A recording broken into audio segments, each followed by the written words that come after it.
এই দেখতে পাচ্ছেন 775 মোটর দেওয়ার পরে কীরকম লোড নিচ্ছে সেটা দেখা যাচ্ছে। এটা যদি আমরা অফ করে দিই আপনারা দেখতে পারবেন এখানে লোড জিরো হয়ে গেছে আবার। এবং এটা যদি আমরা কানেক্ট দিই তো দেখতে পাচ্ছেন 4 অ্যাম্পিয়ার থেকে শুরু করে আসসালামু আলাইকুম, আশা করছি আপনারা সকলে ভালো আছেন। তো আজকের ভিডিওতে আমরা এই ডিজিটাল ভোল্ট অ্যাম্পিয়ার মিটারটি কানেকশন শিখব, কিভাবে আপনারা কানেক্ট করবেন ইনপুট এবং আউটপুটের সাথে। সঠিকভাবে কানেকশন না হলে কিন্তু সার্কিট বোর্ডটি নষ্ট হয়ে যেতে পারে। তো চলুন আমরা ভিডিওটি শুরু করি। প্রথমে এগুলো সঠিকভাবে আমরা লাগিয়ে নিব এই মিটারটিতে। সেমভাবে এই বড় তারটিও লাগিয়ে নিব। তো এগুলো আমরা লাগিয়ে ফেললাম। তারগুলো লাগানোর পরে আমরা এইটিতে পাওয়ার সোর্স দেব যেন এটা নিজস্বভাবে রান করতে পারে। তো সেজন্য এইখানটায় আপনারা চিকন কালো এবং লাল তার দেখতে পারবেন, এই দুটা চয়েস করবেন।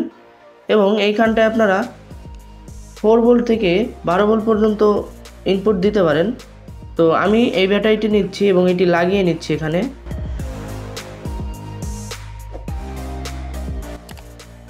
তো এটি কিন্তু সঠিকভাবে লাগানোর পরে আমার দেখতে পাচ্ছেন এটি কিন্তু চালু হয়ে গেল। তো এখন আমি এটা কিছুতে লাগিয়ে রাখছি। তো এই কাজটি করার পরে আমাদের কাছে কিন্তু এই 3টে তার থাকে। তো এই 3টে তার আমরা করব কি, প্রথমে এই যে আপনারা ইয়েলো তারটা দেখতে পারবেন, এই ইয়েলো তারের সাথে এরকম একটি তার জোড়া দিবেন, এইরকম এই মাঝখানে একটু কেটে দিবেন। দেন এটার সাথে ইয়েলো তারটি জোড়া দিবেন। দেন দেখতে পাচ্ছেন আমাদের কাছে কিন্তু 4টা তার চলে আসলো। এবং এই যে মোটা কালো তারটি দেখতে পারবেন, এই কালো তার এবং এই কালো তারটি হবে আমাদের ইনপুট টার্মিনাল, এবং এই লাল তারটি এবং কালো তারটি হবে আমাদের আউটপুট টার্মিনাল।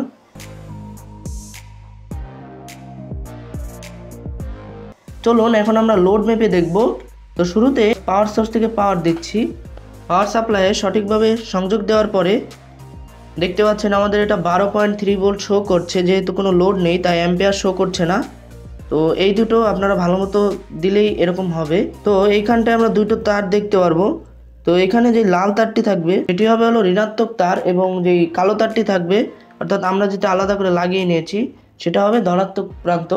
তো এখন আমরা এটি মোটরের সাথে কানেক্ট দিব লোড মাপার জন্য। সঠিকভাবে আপনারা ধনাত্মক এবং ঋণাত্মক সাইড কানেক্ট করবেন। এই দেখতে পাচ্ছেন 775 মোটর দেওয়ার পরে কীরকম লোড নিচ্ছে সেটা দেখা যাচ্ছে। এটা যদি আমরা অফ করে দিই আপনারা দেখতে পারবেন এখানে লোড জিরো হয়ে গেছে আবার। এবং এটা যদি আমরা কানেক্ট দিই তো দেখতে পাচ্ছেন 4 অ্যাম্পিয়ার থেকে শুরু করে 2.97 এরকম লোড নেয়। তো দেখতে পাচ্ছেন এটার কানেকশন। তো কানেকশনটি আশা করি আপনারা বুঝতে পেরেছেন, এবং আপনারা এই ছবিটি দেখলে একটু ধারণা পাবেন এটা কীভাবে কানেকশন দিতে হয়, আপনি যদি এটি এখনও না বুঝে থাকেন। তো আজকের ভিডিওটি এই পর্যন্তই ছিল। ভিডিওটি ভালো লাগলে অবশ্যই একটি লাইক করবেন, বন্ধুদের সাথে শেয়ার করতে ভুলবেন না। আর চ্যানেলে নতুন হয়ে থাকলে অবশ্যই চ্যানেলটি সাবস্ক্রাইব করবেন। দেখা হচ্ছে পরবর্তী ভিডিওতে। ততক্ষণ পর্যন্ত সকলে ভালো থাকবেন, সুস্থ থাকবেন। আল্লাহ হাফেজ।